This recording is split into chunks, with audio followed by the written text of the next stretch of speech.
សំឡេងបេះដូងបបរោះនៅរំខានប្រាសាទថ្មនៅឈរជាសក្ខីថាដីនេះមានតម្លៃជីវិតជាតិពេលសត្រូវឈ្លានពានចូលមកកូនខ្មែរមិនដែលភ័យរត់គេចឡើយឈាមអ្នកក្លាហាននៅលើដីការពារមាតុភូមិដល់ថ្ងៃចុងក្រោយតួភ្លើងសង្គ្រាមឆេងមេក៏ដោយខ្មែរមិនបោះបង់អត្តសញ្ញាណសំឡេងកងបុរាណនៅតែបន្លឺហើយកូនខ្មែរឲ្យរួមចិត្តរួមប្រាណដីខ្មែរមិនលងមិនលៀងតួអ្នកណាចង់ដកយកក៏ដោយ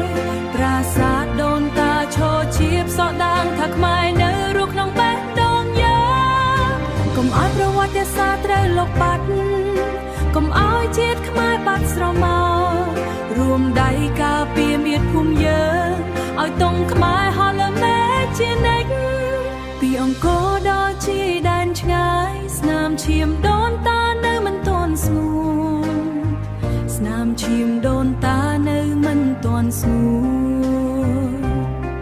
សូរសែនាខ្មែរនៅក្នុងខ្យល់ប្រាប់កូនចៅឲ្យស្រឡាញ់ទឹកដី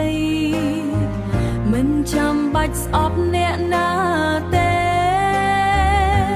តែត្រូវចាំប្រវត្តិឲ្យច្បាស់សន្តិភាពកើតពីការរួបរួម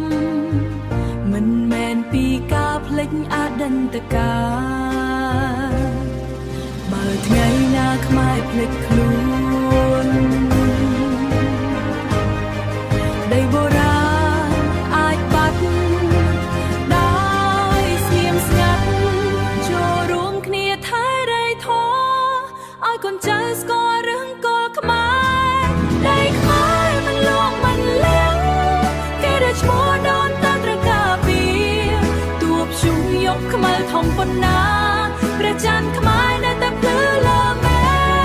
រួមចិត្តនៅតែភ្លឺលើមេ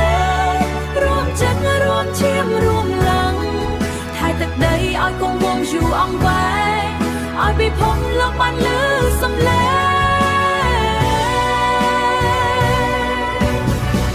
ស្រឡាញ់សន្តិភាពតែមិនបោះបង់ជាតិ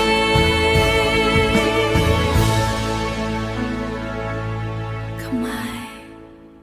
មិនបោះបង់ជាតិ